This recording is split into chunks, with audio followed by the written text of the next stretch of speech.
بسم اللہ الرحمن الرحیم۔ میرا نام شاکر عمر گجر ہے۔ میں ڈیری اینڈ کیٹل فارمرز ایسوسی ایشن پاکستان کی نمائندگی کرتا ہوں۔ میں مخاطب ہوں میرے تمام ہم وطنوں سے، ہمارے جو صارفین ہیں جو مہنگا دودھ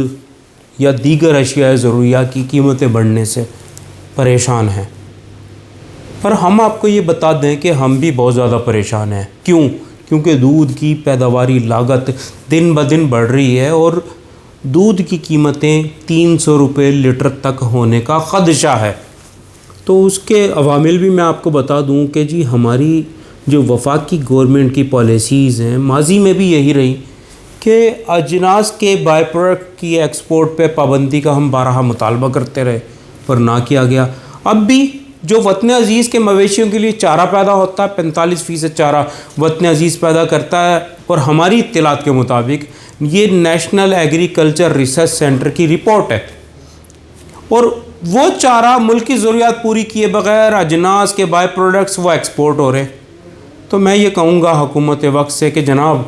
پالیسی میکرز تک ہمیں رسائی دیں، اسٹیک ہولڈرز کے ساتھ بیٹھیں اور صارف کو سستا دودھ فراہم کرنے کے لیے پالیسی بنائیں تاکہ مویشی پال بھی خوشحال ہو اور صارف بھی خوش ہو۔ تو میں یہ کہوں گا کہ دودھ کی بڑھتی ہوئی قیمتیں ہم نہیں روک سکیں گے، اور یقینی طور پہ آپ ذمہ دار ٹھہراتے ہیں ہمیں، اور پھر آپ کمشنر صاحب کی طرف اپنی برچیوں کے نیشنل میڈیا رخ کرتا ہے تو کمشنر صاحب قریب کیسے روکیں گے، ڈیسیز کیسے روکیں گے، جب کہ آپ کی پالیسی یہ ہے کہ جو سویابین کینولا آیا تو طارق بشیر چیمہ صاحب نے اس کے 14 جہاز بحر عرب کے پانیوں میں روک دیے۔ کیوں؟ دیکھیں اس کا امپیکٹ پولٹری سیکٹر پہ آیا جس کے اثرات اب آپ کے سامنے آنا شروع ہوں گے۔ مرغی 1000 روپے سے اوپر چلی جائے گی، اور میں سمجھتا ہوں اس کے ذمہ دار طارق بشیر چیمہ جیسے منسٹرز ہیں جنہوں نے جی ایم او اور نان جی ایم او کی بحث میں وطن عزیز کی ساکھ کو بھی نقصان پہنچایا کہ اجناس کے جو جہاز کھڑے تھے اس کا وہ دیگر ممالک کی طرف چلے گئے، اور یہاں پہ جو اجناس مہنگے ہوئے اس کا امپیکٹ مرغی، گوشت اور انڈے کے اوپر آیا۔ تو دیگر بھی جو مہنگائی بڑھ رہی ہے وہ آپ کے سامنے ہے۔ تو میں اپیل یہ کروں گا آپ سے کہ آپ حکومت وقت پہ نیشنل میڈیا بھی زور ڈالے اور صارف بھی آواز اٹھائے کہ کسان کو سستا چارہ فراہم کیا جائے، سستا دودھ پیدا کرنے کے لیے کسان کو سستی فیڈ فراہم کی جائے، سستی مرغی اور انڈا اور گوشت پیدا کرنے کے لیے۔ تو یقینی طور پہ ہم آپ سے ریکویسٹ کر سکتے ہیں، یقین زور تو کسی پہ بھی نہیں ہوتا، تو میں آپ سے درخواست کروں گا کہ آپ ہماری بات کو سمجھنے کی کوشش کریں، کیونکہ اگر ہم کاسٹ آف پروڈکشن سے زیادہ کی قیمت مقرر کریں گے یا نوٹیفیکیشن لیں گے وہ چل نہیں سکے گا، کیونکہ مارکیٹ میں کمپٹیشن ہے نا،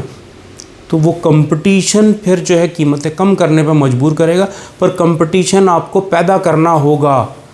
زیادہ پروڈکشن کے حامل جانور پیدا کر کے، مقامی نسل پہ کام کر کے۔ میں آپ کو بتا دوں کہ جینیٹکلی مویشی کو امپروو کرنے کے لیے، اس کی پیداوار کو دودھ اور گوشت میں بڑھانے کے لیے آج تک کوئی کام نہیں کیا گیا۔ آپ نے دنیا کی جو ٹیکنالوجی ہے اسے ملک میں منتقل کرنے کے لیے کوئی ایسی پالیسی نہیں بنائی کہ وہ کمپنی کو صاف راستہ ملے، کمپنیز ٹیکنالوجی منتقل کریں، فی کس جانور کی پیداوار بڑھے نہ کہ قیمتیں بڑھیں۔ تو جناب یہ سمجھنے کی باتیں ہیں۔ تو میں اپیل کروں گا ministry of national food security and research کے، ہمارے اینیمل ہسبینڈری کمشنر، چاروں صوبوں کے محکمہ لائیو اسٹاک، محترم جناب سندھ کے جو ہمارے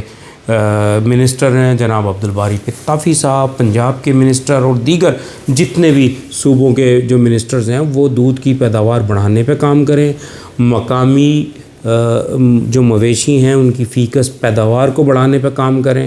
اور اجناس کی ایکسپورٹ کو بند کر دیں، اور امپورٹ کے اوپر وہ سہولیات دیں، سبسڈی دیں تاکہ فارمر سکھ کا سانس لے، سستا دودھ، سستا گوشت، سستی مرغی، سستا انڈا پیدا ہو اور صارف سکھ کا سانس لے۔ جزاک اللہ۔